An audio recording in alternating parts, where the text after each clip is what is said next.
Welcome to my channel. আমার চ্যানেলে আপনাদের স্বাগতম। আজকে আমি পাঁঠার মাংসের রেসিপি নিয়ে আপনাদের সামনে আসছি। আজকে আমি পাঁঠার মাংস রান্না করব। এখানে 1.5 কিলো মাংস আছে।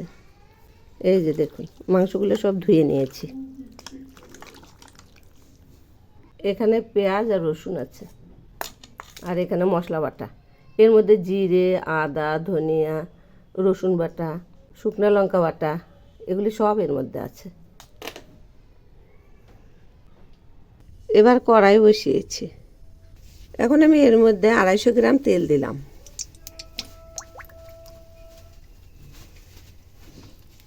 প্রথমে আমি ডুমো করা আলু ভেজে নিচ্ছি।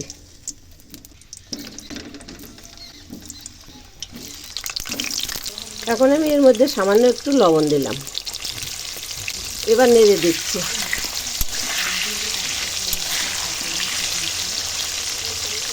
এবার আমি দিচ্ছি সামান্য একটু হলুদ। আবার একটু নেড়ে দিচ্ছি।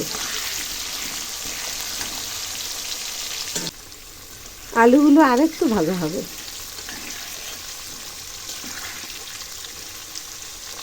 এই যে দেখুন, আলু ভাজা প্রায় হয়ে আসছে। এখন আমি এগুলি নামিয়ে নেব।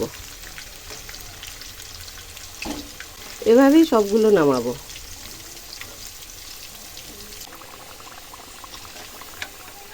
এই যে দেখুন, এইরকম হয়েছে।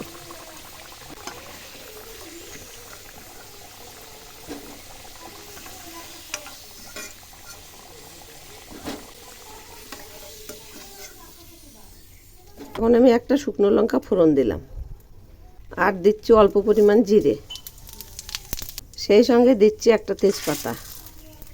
এবার আমি পেঁয়াজ রসুনগুলো দিচ্ছি। এই পেঁয়াজ রসুনগুলো একটু ভেজে নেব। একদম সিম্পল পদ্ধতিতে রান্না করছি। এগুলি পিকনিকের রান্না। পেঁয়াজগুলো আর একটু ভেজে দেব। এই যে দেখুন, পাশে কি সুন্দর মানের গাছ।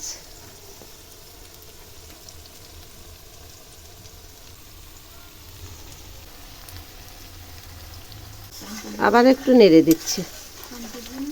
পেঁয়াজ ভাজাগুলো প্রায় হয়ে আসছে। এবার আমি এর মধ্যে দিচ্ছি রসুন বাটা, জিরে বাটা, আদা বাটা, লঙ্কা বাটা, শুকনো লঙ্কা 3টে বেটে দিয়েছি এর মধ্যে। এগুলো একটু ভেজে নিচ্ছি। এই যে দেখুন, মশলা ভাজা প্রায় হয়ে আসছে। এবার আমি মাংসগুলো ছেড়ে দিচ্ছি। এরকম করে সব মাংসগুলোই ছেড়ে দেবো। সব মাংসগুলো ছেড়ে দিয়েছি। এখন একটু নেড়ে দিচ্ছি।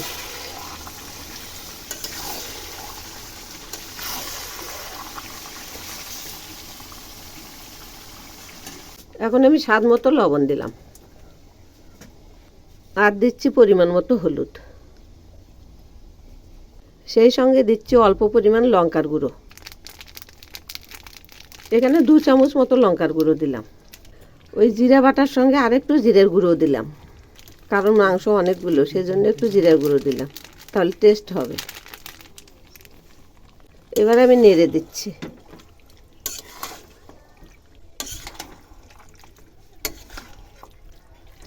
এখন খুব ভালো করে কষিয়ে নেব। আবার একটু নেড়ে দিচ্ছি।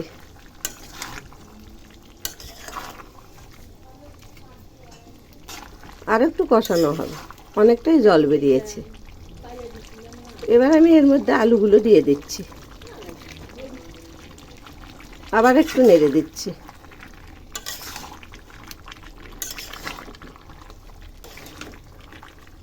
এবার আমি আলুগুলো তুলে নিচ্ছি।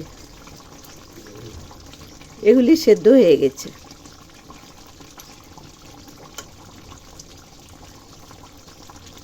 এভাবে সব আলুগুলো তুলে নেব। আবার একটু নেড়ে দিচ্ছি। এগুলি কষানো প্রায় হয়েই আসছে, আর অল্প হবে। কষানো হয়েই গেছে। এই যে দেখুন, এই মশলাগুলো থেকে তেল ছেড়েছে। এবার আমি মশলার বাটি ধোয়া জল দিয়ে দিলাম। আর একটু দেব। এই যে দেখুন, এই পরিমাণ ঝোল দিয়েছি।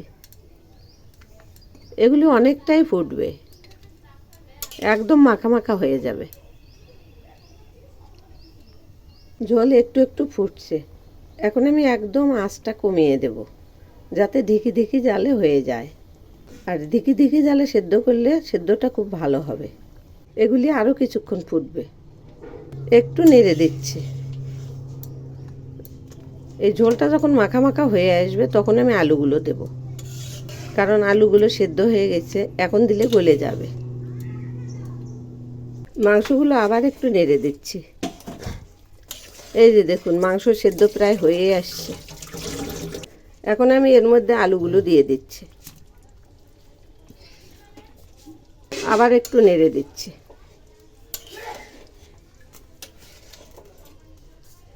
এগুলি প্রায় হয়ে আসছে, আর একটু হবে। দেখুন রান্না হয়ে গেছে। নামানোর পর এগুলি আরেকটু জমবে।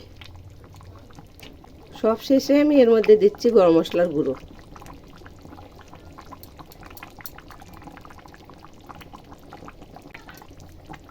এই যে দেখুন, গ্রেভিটা এরকম হয়েছে। এই যে এইরকম হয়েছে। এগুলি আরও একটু জমে যাবে। এবার আমি নামিয়ে নিচ্ছি। এই যে রান্নাটা নামিয়েছি। এই যে গ্রেভিটা এইরকম হয়েছে। এগুলি আরেকটু জমে যাবে। এভাবে একবার বানিয়ে খেয়ে দেখবেন, অপূর্ব স্বাদ। এখানে অল্প পরিমাণ রেখেছি, দেখুন না কত সুন্দর হয়েছে।